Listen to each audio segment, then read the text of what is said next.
Hi out there, this is Heather Vickery. Thanks so much for tuning in to this week's episode of the Brave Files podcast. Have you heard about our Kickstarter yet?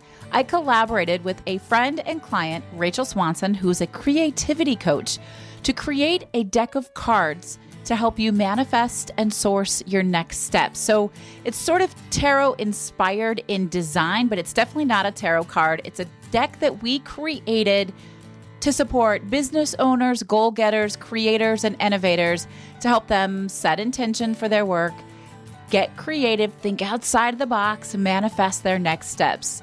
It's really a tool to help you stay focused each day on your goals, to help you have regular encouragement, inspiration, and guidance when making decisions for your business or your life.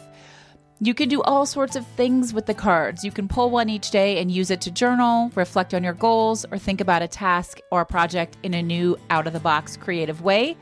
Draw a card to focus on for the week, or since each card is really a unique piece of art, you could simply draw one each day to leave on your desk for inspiration while you work. The deck is really like having a coach in your pocket, or in our case, like having two coaches in your pocket. You can secure your deck right now by backing our Kickstarter. You can get all the details at vickeryandco.com/createbrave. The Kickstarter is already funded, which is amazing. And now we're working hard AF to unlock some kick-ass stretch goals, and we really cannot do it without your help.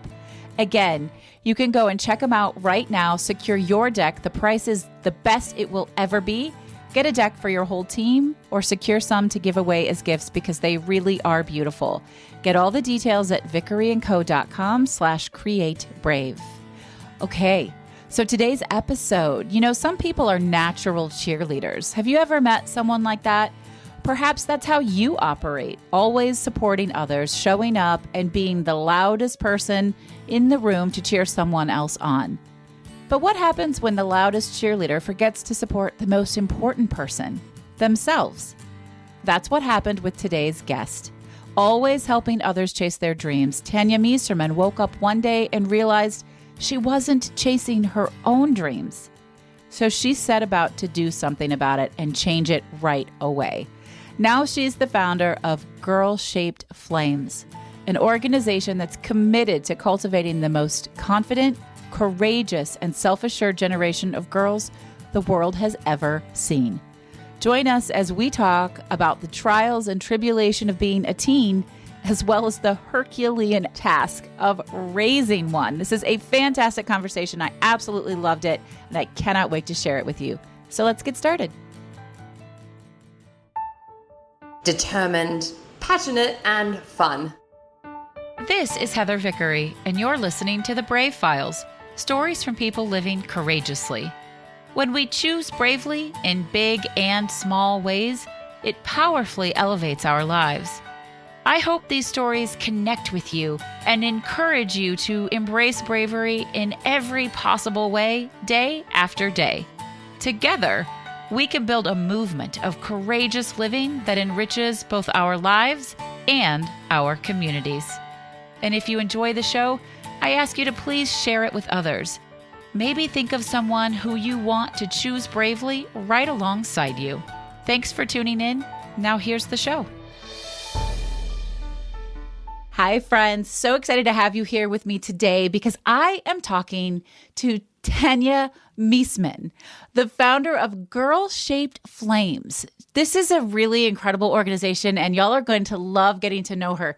She is committed to developing the most confident, courageous, and self-assured generation of girls the world has ever seen. Now, as a mother of 4, this already gets me excited. Anytime I see somebody who's trying to infuse courage into the world, I am a happy camper.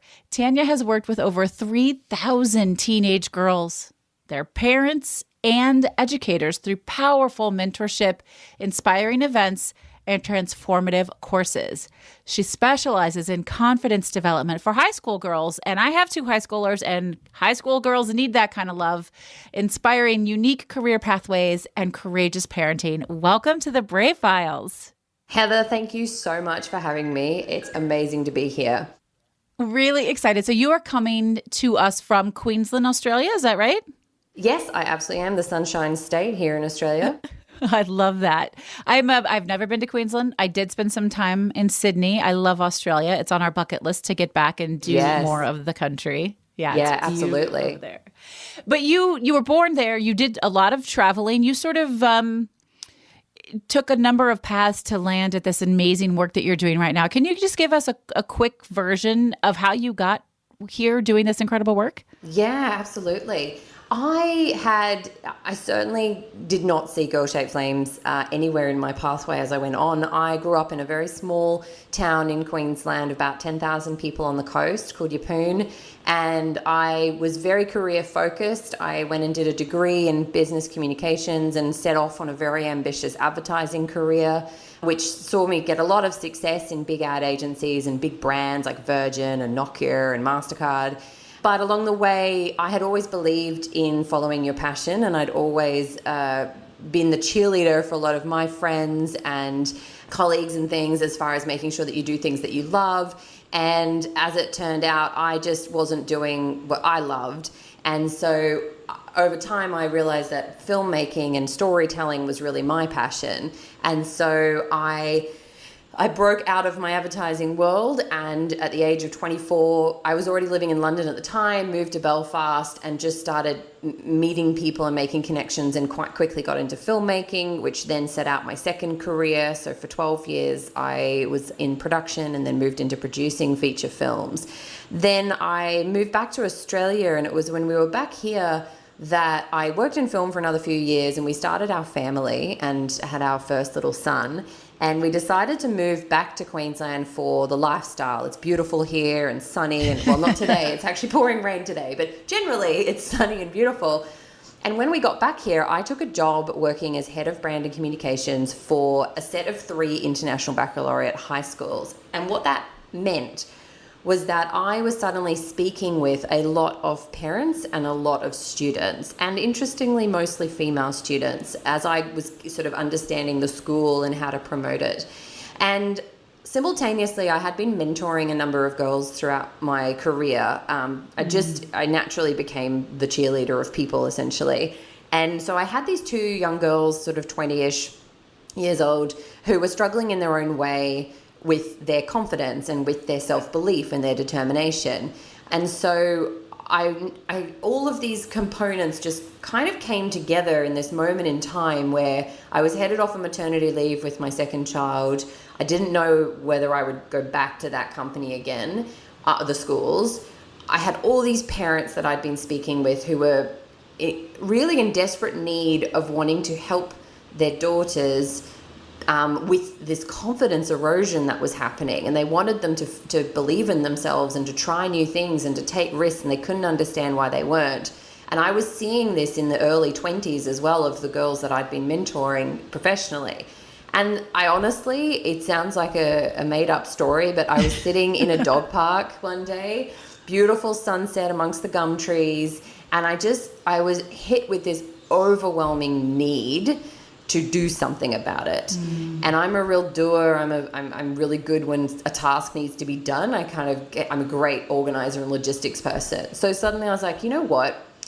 The girls I mentor get a lot out of access to me. They get a lot out of the fact that I can give them personalized information. They can learn from my mistakes and all those kinds of things. I wonder if there's a way we could exponentially increase that impact. What if there were lots of me's?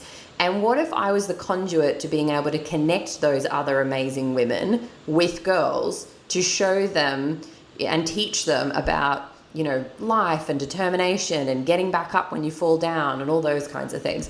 So that was really the genesis of Girl-Shaped Flames. That was 4 years ago. We have evolved since then. We were heavily events-based until COVID, obviously, but I'm proud to say that we've come out the other side. Well, here in Australia, we're starting to come out the other side of COVID. I know it's really hard over on your side of the world still at the moment.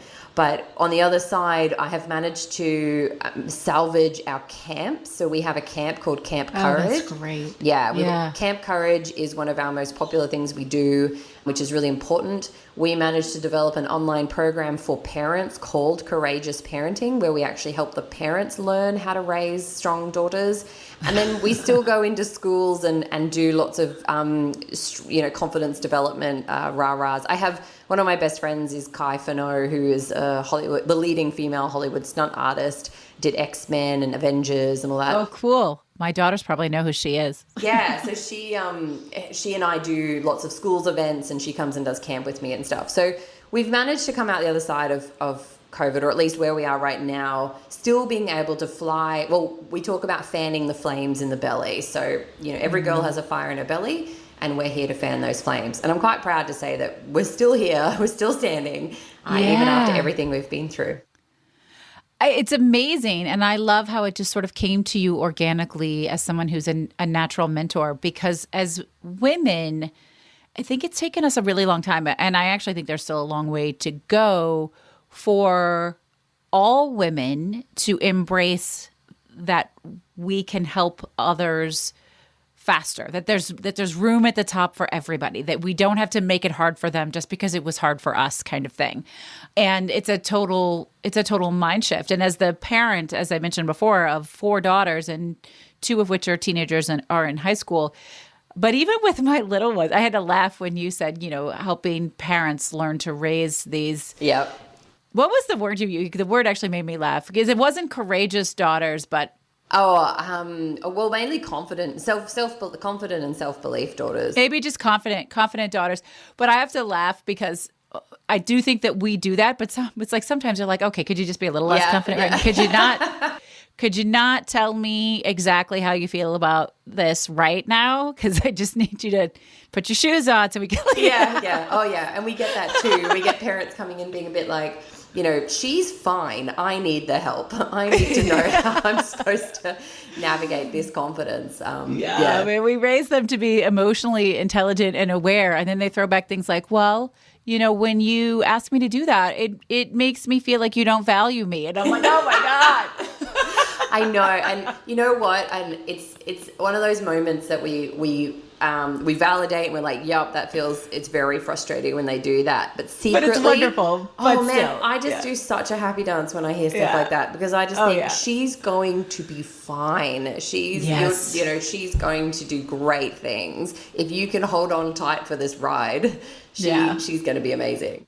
No, I totally feel that. And I love it. And I'm always so proud of my girls when they do. But it takes a minute, because, I saw a cartoon years ago. It was actually a dad with a little girl. And he says, I want you to grow up to be strong-willed and ask for what you want and never let anybody take advantage of you. Just not right now. Yeah. And of course it doesn't work like that, right? If we want them to be that way as adults, we have to raise them to be that way as children. And then for me, because I'm so curious about the work with high schoolers, because we've always raised our daughters in that space, and then something changes when they hit middle school, particularly, where no matter how positive the body talk has been in the house, they dislike their body, where no matter, I can't even figure out where half of this stuff comes from, that they're so hard on themselves and they don't trust themselves, and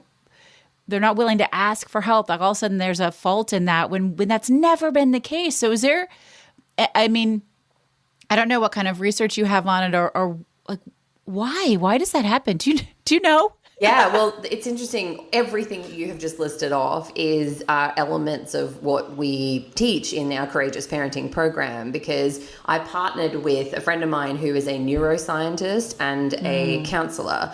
And we came together because I was having these exact conversations with so many parents going, the conversations would always start with, what should I be getting my daughter to do to address all these confidence issues? Like, what do I get my daughter to do to fix that? And then as the conversation would go on and I would sort of dig a little deeper with them, it would be a bit like, well, have you looked at what you're doing? And do you understand really what's going on with her developmentally? Because sometimes we're in such a rush that we forget that, and this is the critical reason I partnered with Di to do this work, is that they're not built yet. They're not finished yet. And you're trying, not you, I mean, parents in general can lose sight of the fact that your daughters are still trying to build themselves. And to do that, they have to go through some really critical and scientifically proven developmental phases. And the key one that she hits when you see the crazy start to set in, usually it used to be around 13, 14, but because of society today, it's getting younger, and we're seeing it around 10, 11, 12. And the reason for this is because the brain actually goes through a proven phase called the identity phase. And that identity phase is to blame. Everyone can point squarely at that phase and be like, phase, damn, you that suck. phase. I don't like you at all. Because what happens in this, but simultaneously, it is critical. Like if she does not go through this identity phase, and if she doesn't milk it for everything it's worth, what we see, and again, it's been proven, when adults hit sort of their 30s around about, if they haven't been given the opportunity to develop a strong identity phase, that's when they have their crisis. So they get to their 30s and they go, who am I and what do I stand for and what do I believe in? And often that can be attributed to the fact that when they were younger, they were potentially sheltered or coddled a little bit, or just not given the opportunity to go through that phase. Now, during that phase, why it's called the identity phase is because they are doing exactly that. They are trying to figure out who they are. And the absolutely heartbreaking thing for all of us as parents to experience is that they have to do that without us. Yes. And we get to that stage, and they've been your bubba. And you get to that stage where they start turning around going, I don't need you. I don't need you right now. And I don't actually kind of want you around right now. And it is because they have to start cutting the cord. They have to start separating themselves out from you. And then what happens is they shift their gaze outward to the world, and the world becomes their influence. And we talk about key areas of influence they call key spheres of influence for the girls, where we start seeing that instead of parents now, they're obviously going to, the number one is friends and friendship groups, and that's where they start learning from. They also turn to older adults in their life, like teachers and grandparents and coaches. They turn to, and what we all hate to hear, but it's, way of the world now, social media and media.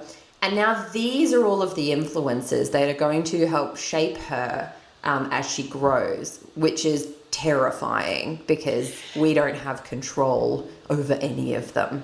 No. And so an added layer of complication, because all of that makes sense. And I remember that even from being a young girl myself. But for my daughters, and I know that they're not unique in this situation, they were counting on high school to be the opportunity to actually make new or good friends. Their friendships had outgrown. Well, now they haven't, because they're not in school.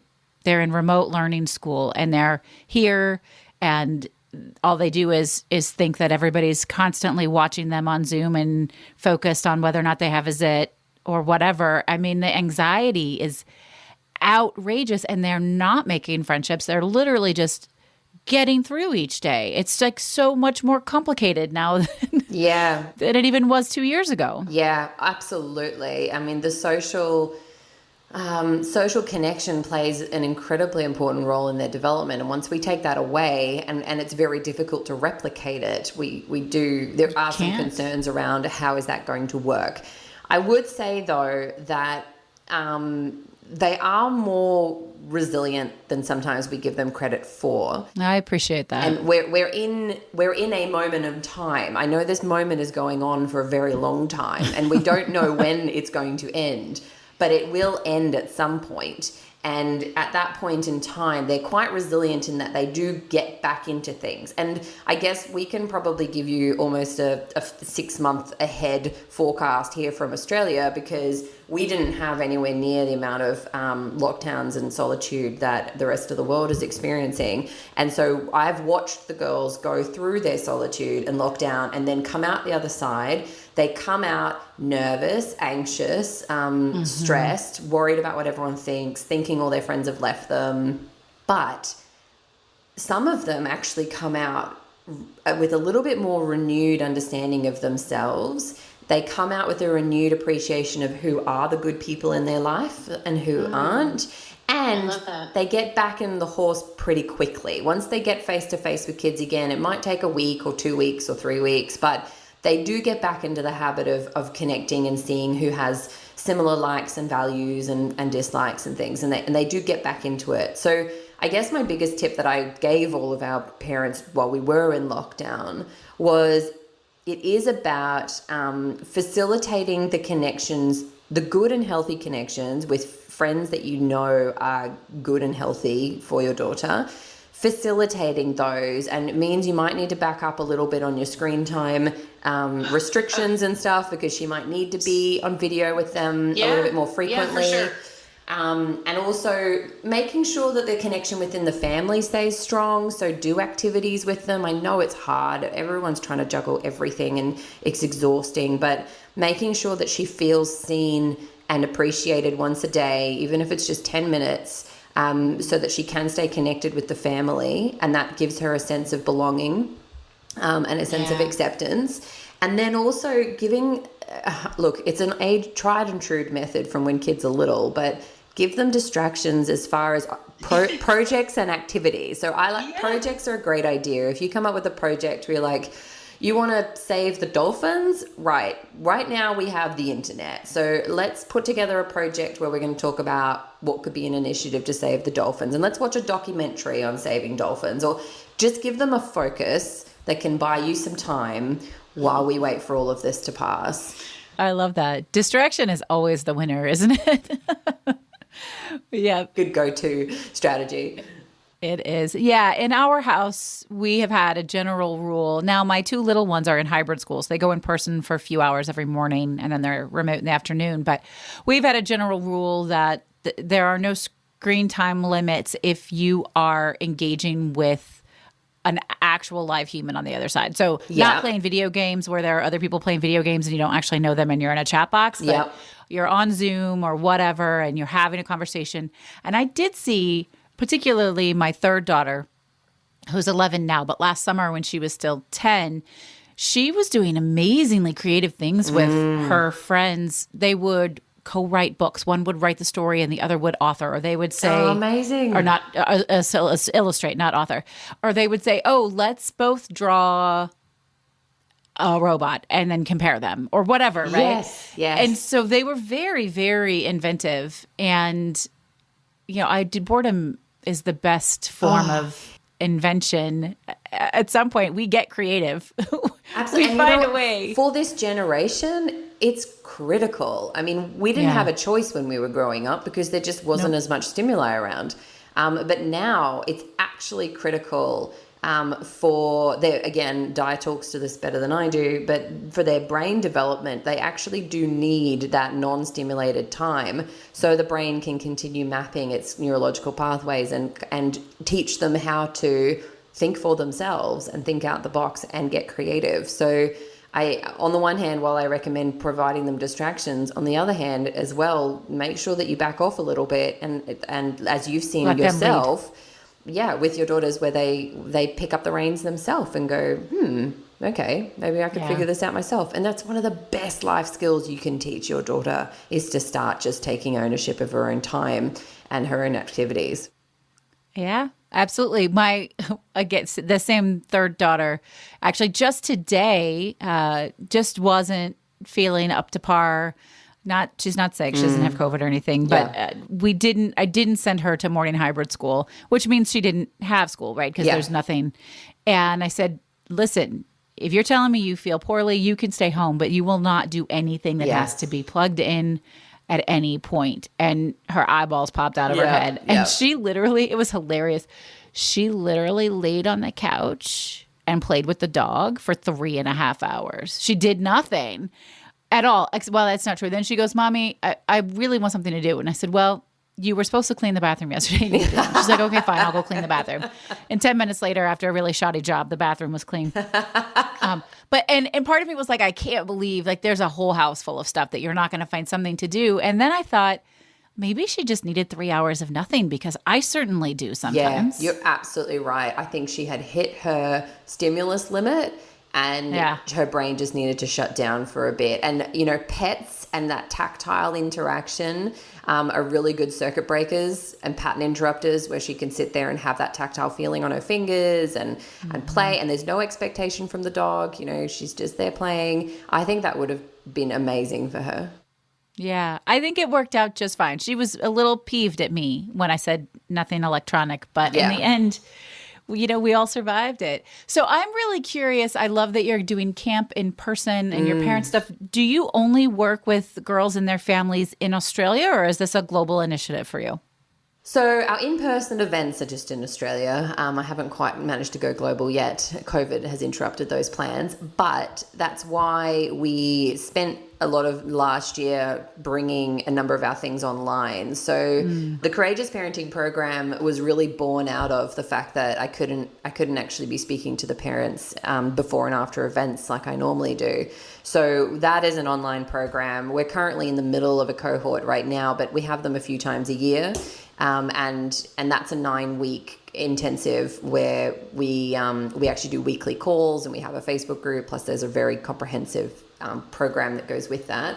But then I've also taken a number of the teachings that I used to do for the girls in school. I've taken a few of those online. So we have a Stronger Than You Know online course that is me coaching the girls about confidence and why we need it, and them getting to understand their own version of confidence, what it looks like and things. And then we have a few other bits and pieces that we brought online. So what we are finding is the courageous parenting side of things, and I have a Facebook group, just a normal one, called Raising Girl-Shaped Flames, that we have about 1,500 parents in there, and they're from all over the world. So we've got from the States and the UK and a few from Africa, and so that's a really centralized point, because the challenges we're facing, and going back to this whole brain and identity phase and the psychology around it, you know, they are universal. There are geographic and societal impacts that are slightly different for each culture and each place, but we know that this is how the brain works regardless of where in the world you grow and develop. And we know the confidence influences anywhere in the world as well. So I do hope that in years to come that we do end up being able to spread our wings a bit further and help parents and girls everywhere. Absolutely. So now the summer camp that you do, is it like a sleepaway camp, or is it just a day camp? No, it's camping, intense. So we have three. Tell us more. Yeah, it's a 3-day camp just here in Queensland. And we have girls that are aged between sort of 12 to 17. And they sleep in 2-person tents. Now it's glamping, if we're honest, because they have full-on beds with mattresses, like spring mattresses and duvets and like quilts and pillows and stuff. But they are in tents, so it's, you know, you wake up with the dew side of the tent on your face and all that kind of stuff, which they love. But we're out in this beautiful landscape of bushland, which is very, very, I guess you'd consider it remote, but it's very quiet and private. And it's not one of these abseiling and jumping off cliffs. It's not that kind of a Camp Courage. It's a lot more about personal development and connection and friendship making. So it's an aspect of the camp I didn't expect when I started it. We've run 4 or 5. I can't remember what we're up to so far. And I was really like, they're going to come and we're going to inject all of this confidence into them and they're going to leave so empowered. And it didn't occur to me that they would come and they would actually finally find their people, and they would find acceptance through connecting with completely unexpected strangers, because 70% of the girls that attend any camp know no one else on camp. They come totally by themselves. So what we've seen time and time again is they're practicing this confidence and courage development by connecting with people they don't know, and having to have, we only have certain times of day that they can have their tech.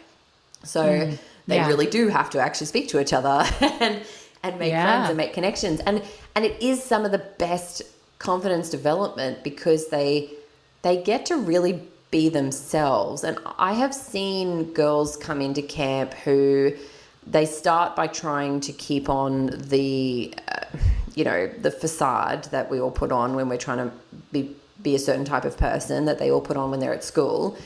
And then very quickly that gets drop to the wayside. They find themselves belly laughing with some other total stranger about something that they both connect over. And that's what I think I'm most proud of with the camp, is it gives them this space to be themselves, connect with other people who share their joys and their values, feel out what they are comfortable with and what they aren't.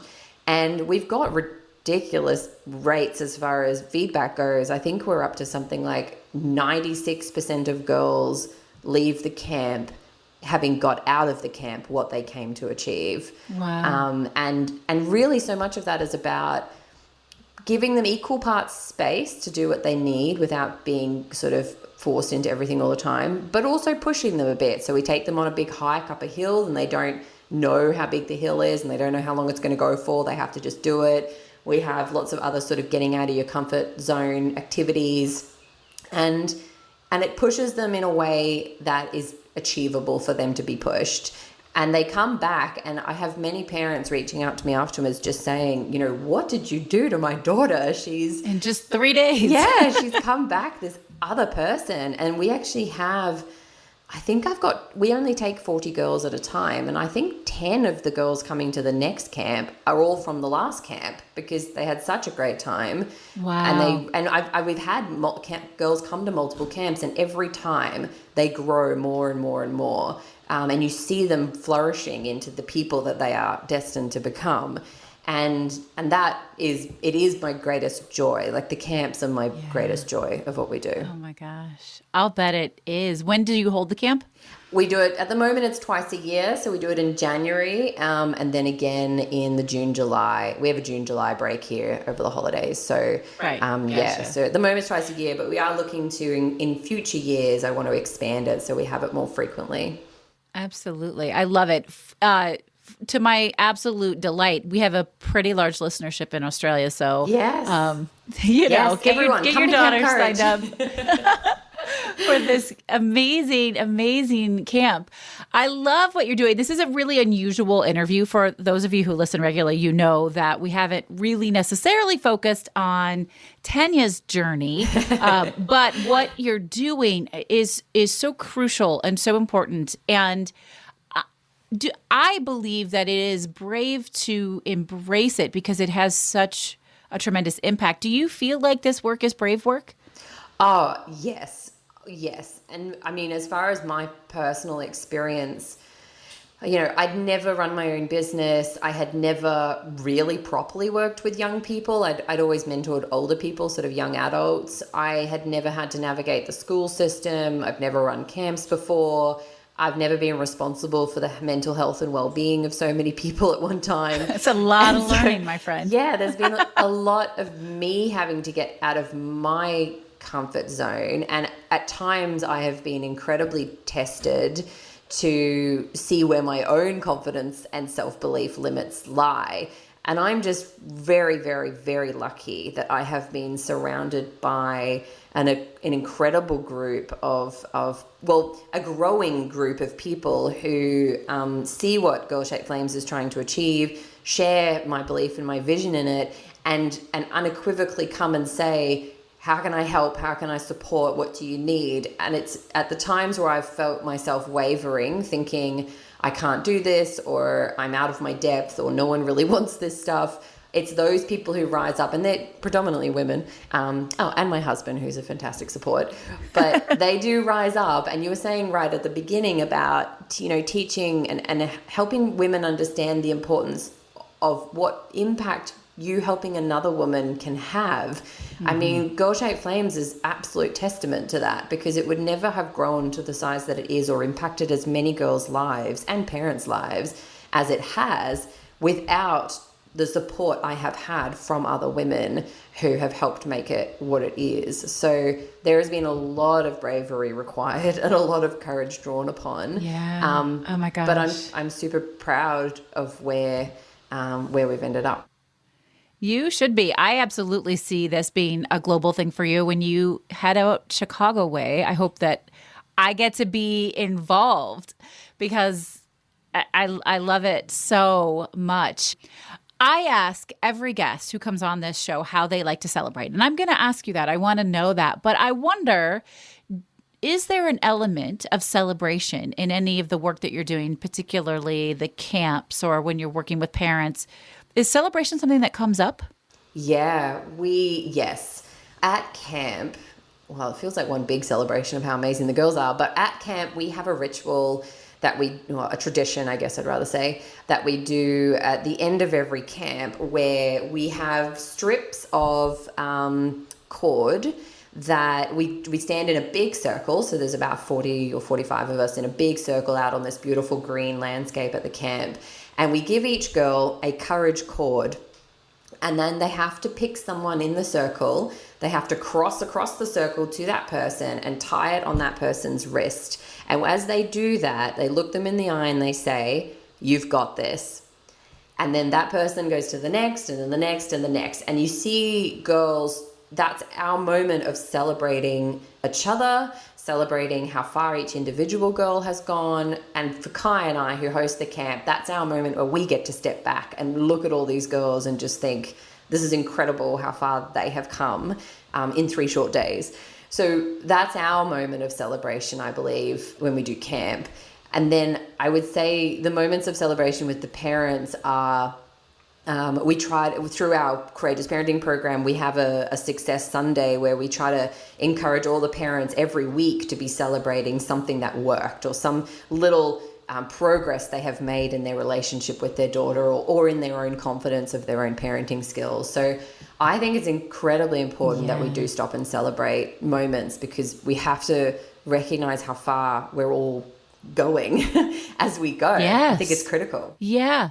I mean, that's exactly it. We're so often so focused on the path or the destination that we don't realize how far we've gone. Yes. And if we don't stop and reflect and celebrate, we're missing so much of the component. I love that. And the chord is really, really beautiful. So what's your favorite way to celebrate? Oh, look, I love a good dinner with some bubbles with some of my close girlfriends who have helped me. I often get to the end of a big push of something or other and say, right, now we need to go out and have dinner and giggle about all the things that were really hard of whatever we just did. And Kai and I actually, after the last camp, I took her to, we have a thing here called Gold Class Cinema, which is fancy cinema where you sit in a recliner and you get food and wine brought to you and stuff like that. Nice. And she'd never been, this is the Hollywood stunt artist, had never been to a Gold Class Cinema. So we went and did that as our celebration together to recognize how much work we put into that. So for me, it's really precious to have a moment of a little bit of luxury and with someone who understands whatever journey I've just been on with whichever portion of the business it's been on generally. But nothing also beats just sort of coming home to my kids and my husband and getting to play with them in whatever they're interested in at that time and sit down and know that the impact that whatever I've done that day has had. And I do try to take those moments as often as I can, because it gets hard, and this is all bravery and courage related. It gets hard. It's just because you're brave or courageous doesn't mean things are easy. I've had uphill battles and tears and strain and all the rest of it. But when you can take those moments to go, in fact, I even had a little email from one of the girls that came to camp the other day, and all she did was took it upon herself to write me a couple of paragraphs to say the impact that camp had on her. She's just finished grade 12 now and gone off to uni, and it helped her choose which pathway to go. And now she feels so good about it. And just getting little things like that. That's worth celebrating. Yeah, and taking a moment being like, oh, wow, something I did has helped result in that moment for her. Oh. And so, I really do believe in the power of celebration. I probably don't do it enough intentionally, but I try. There you go. Well, there's always an opportunity to be more intentional about it tomorrow. So you can. And I shall. It's not the kind of thing that if you haven't done it in the past, you can't start. So that's one of the good things. I love that. I think it's really beautiful. Yeah, thanks. All right. So as we're wrapping up, I could feel like I could just talk to you forever. And me too. And I've I would love to hear so much about your girls and everything. We'll just have to pick up offline and you can tell me all about them. Yeah, for sure. I would love that. In fact, when we're done with the interview, I want to talk with you about whether or not you would allow somebody from the States to come and attend one of your camps. Oh my goodness. Yes. Maybe we'll see 100%. if we can make something like that happen. Yes. which feels like a grand gesture, a grand thing to think about. But it's a brilliant goal, I think. Yes. Oh my goodness. Brilliant goal. Yeah, exactly. I love that. So I get to ask you one of my favorite questions, and I particularly love asking this with folks who do not live in the United States, because this is a global question. This is something that is so important to us as an entire global community, that we show up for one another and support one another. So Tanya, what is your favorite charitable organization to support? Well, oh my goodness, there are so many. I know. But I would say the one that is very close to my heart here in Australia is Headspace. And Headspace is a not-for-profit mental health service for young people. And one thing that has been very confronting for me since starting Girl Shaped Flames was becoming much more aware of the statistics around depression, anxiety, and eventually suicide. And this isn't a girl-specific issue. Boys, and the statistics are horrendous for boys as well. But the fact that there is a nationwide free service in Australia that supports young people's mental health by giving them counselling services and psychological services and activities and support, I just think is incredible that we have that. It's so important. And I think the other thing that I really appreciate about it is it's not saved or held back just for the very critical cases. So when you have young people who have reached a point where they are running away from home, or they are self-harming or worse, that's where you have your very high risk. And there are a lot of different services available for the young people who unfortunately end up into that situation. But what I have seen, because the girls that I work with, they typically come from the low socioeconomic areas, but they also come from a lot of middle class spaces. And those girls are suffering too. They might have more, the families might have more financial resources at their disposal, but they don't necessarily have more education or psychological support. And if anything, there seems to be a barrier between girls that are in those spaces from reaching out for help. And then what we see is we see them deteriorate. And we had a terrifying sequence of events last year here in Australia where we had a whole bunch of middle-class girls take their own lives in a short period of time in an area in New South Wales. And I think what that really brings about is this awareness that this problem and the challenges the girls are facing are universal regardless of your socioeconomic background. So Headspace is open doors to any young person from any background who feels like they are not coping mentally and they could do with some support. And I have referred a number of my girls who have come to my programs to Headspace and said, if you just need someone to talk to, your parents don't even need to know about it. You can just walk into a center and say, I need to talk to someone. And so that's the non-profit organization that we partnered with them last year to support them with some programs as well. And I think it's an incredible service. They are heavily understaffed and underfunded, as is everyone, but it's really, really important that it exists. That's fantastic. I love that they exist. I hope there's an equivalent here in the US. Maybe I can have my team look for something like that, but it's so valuable. Thank you so much for sharing them with us. Folks, I ask you every week, get to know them. Go check them out. Check out they'll be our charity of the week, so you'll have access to all their social links. And, if you can, at the very least you can do is support and share their message with other people, then go out and do that. I love it.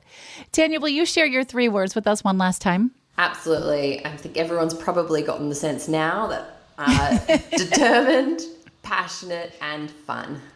Absolutely. Those are 3 wonderful words, and I think we've touched on all of them.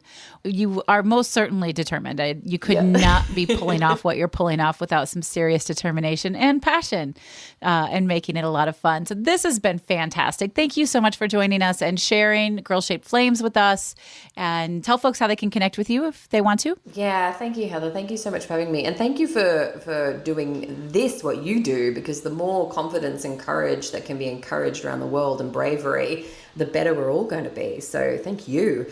You're welcome. Best way to get a hold of us, we have our website, girlshapedflames.com, where you can find all of our different programs, and there's a contact us page there as well. But any parents listening who are raising a daughter of any age up to the age of 18, I really would encourage you to come and join our Raising Girl-Shaped Flames Facebook group. And in there, I spend a fair bit of time in there and share lots of resources, and we have conversations about challenges that are going on. So that's, as a parent, that's your best bet. Otherwise, you can always find us on usual Instagram, Facebook. Awesome. Thank you. So everybody go check them out, because they're doing amazing work, and I'm really excited to continue to support and hopefully be a part of it at some point in the future. Thank you. All right, folks. Well, speaking of Facebook groups, are you a member of our Facebook collective yet? It's called Brave on Purpose. So if you like what we are talking about, if you like what Tanya's doing and the work that we're doing, leveraging our fear into intentional bravery, and you want to lead a more intentionally brave life or run an intentionally brave business, come and hang out with us. It's absolutely free. Just go to Facebook, search Brave on Purpose, and answer 3 little questions, and there you are. I love hearing from all of you. I listen to every voicemail. I check every email. I will respond to you personally. If you have thoughts on this episode or any others, or if you just want to share how you're out choosing bravely, give me a call, 312-646-0205, or send me an email, heather@vickeryandco.com. It's always a pleasure to be with you every week. I will talk to you again next Thursday with a new amazing brave guest. For now, this is Heather Vickery reminding you today and every day to go out and choose bravely. Hey friends, I want to share something really exciting with you. We already know you enjoy listening to podcasts because you're listening to this one, but I'm also betting you enjoy audiobooks. And hey, listen, if you don't already enjoy audiobooks, then it's time to check them out. That's why I'm really excited to share Libro.fm with you. They are an incredible new platform for listening to audiobooks. And by choosing Libro.fm over other audiobook services, you are supporting a local bookstore of your choice and investing in your local community. Libro.fm offers over 150,000 audiobooks via their primary platform, which, by the way, they built with love and from scratch because they're a small business also. They even offer bookseller recommendations for great audiobook options. You can sign up right now via www.vickeryandco.com/LibroFM. That's vickeryandco.com/LIBROFM. And when you do, you'll get 1 free audiobook of your choice, and the proceeds will go to your favorite local bookstore. Now, check what I just said there. You're going to get a free book, and the proceeds are still going to go to your local bookstore because Libro.fm makes sure that their booksellers get paid even when they give a promo to customers. I've listened to over 20 audiobooks this year alone. I especially love listening to memoirs read by the author, and it feels great knowing that all of my purchases support my local bookstore, The Book Table, in Oak Park, Illinois. Libro.fm. The same audiobooks, the same price, but a completely different story. Check them out right now at vickeryandco.com/LibroFM. Have you ever thought about starting a podcast? Maybe you've had this thought and then quickly shut it down because who has the time?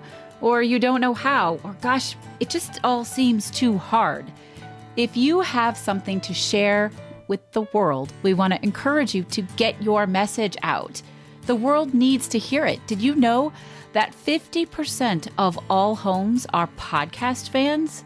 If you've ever wondered about having your own podcast or how it can increase your business or get your message across, then please join me and the other experts from the Podcast Power Academy for our monthly free Q&A session. It's called So You Want to Start a Podcast? This casual live conversation will help you understand how podcasting can be a great decision, why now is the best time to get started, and how to get into action with it. Visit podcastpoweracademy.com to learn more. You've been listening to The Brave Files, stories of people living courageously. To learn more about the show, find our show notes and full episode transcripts, or to get some great bonus content, visit thebravefilespodcast.com. And we would love to know what you think of the show. You can give us a call at 312-646-0205. Let us know your thoughts on the episode, the show in general, or maybe share with us how you're out choosing bravely. This episode is brought to you by Vickery & Co. Success Coaching. Coaching that helps you maintain a life well lived and a business well run. Learn more at vickeryandco.com. Our music was created and produced in a custom collaboration with Matt Lewis from ML Creative Consulting, a boutique firm dedicated to helping clients identify their unique sound and amplify their brand with custom delivered soundtracks. We couldn't do any of this without our extraordinary audio engineer, Andrew Olson. Learn more about him and check out his work at findandrewolson.com. And special thanks to everyone on Team Brave, from our producers, associate producers, copy editors, writers, and support team. Special thanks to Molly, Mary, Kim, Sabra, and Sabrina. I'm your host and executive producer, Heather Vickery. Thanks for tuning in, and we'll talk to you next week.